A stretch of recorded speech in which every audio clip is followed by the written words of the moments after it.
Hi అండి, welcome to my channel.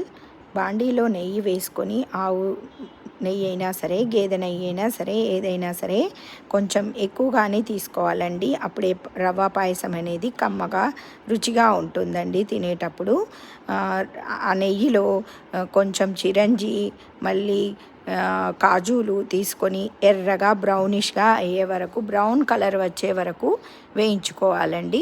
అవి రెండు వేగాక బాగా మాడిపోకుండా బ్రౌన్గా వచ్చే వరకు మాత్రమే వేయించాలండి. తర్వాత అందులోకి మనము రవ్వని తీసుకొని దాన్ని కూడా బ్రౌన్గా వచ్చే వరకు వేయించాలండి. ఆ తర్వాత మనం వాటర్ అనేది వేసుకోవాలండి. డైరెక్ట్గా పాలు పోయకూడదు. అలా పాలు పోస్తే గడ్డగట్టుకుపోతాయి, మళ్ళీ పాలు కూడా విరిగే ఛాన్సెస్ ఉంటాయి. కాబట్టి ఫస్ట్ వాటర్ వేయాలండి. ఆ వాటర్లో రవ్వ అనేది కొంచెం మెత్తగా అయ్యే వరకు ఉడికిన తర్వాత అప్పుడు మనము ఒక పెద్ద గ్లాసెడు చిక్కని పాలు అందులో పోసుకోవచ్చు.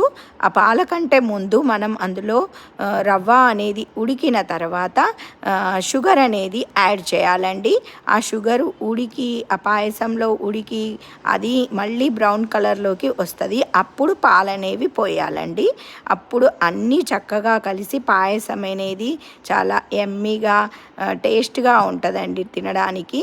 ఆ పాలల్లో కొంచెం సేపు అన్నీ వేశాక ఆ పాలలో ఉడికేటప్పుడు కొంచెం మనం యాలకుల పొడి అనేది, ఇలాచీ పొడి అనేది యాడ్ చేసుకోవాలండి. అది చక్కగా ఉడికిన తర్వాత స్టవ్ ఆఫ్ చేసుకోవడమే. దానివల్ల రెండు ఫలితాలు ఉన్నాయండి. నీళ్ళలో మనం ఫస్ట్ రవ్వ ఉడికించడం వల్ల ఉండలు కట్టకుండా ఉంటుంది. అలాగే పాలనేవి తొందరగా రవ్వ అనేది తొందరగా పాలను అబ్జర్వ్ చేసుకోదు. తినడానికి కూడా టేస్ట్గా మంచిగా రవ్వ అనేది ఉడికి గరకుగా రాకుండా మెత్తగా మంచిగా ఉడికి కమ్మగా ఉంటుందండి.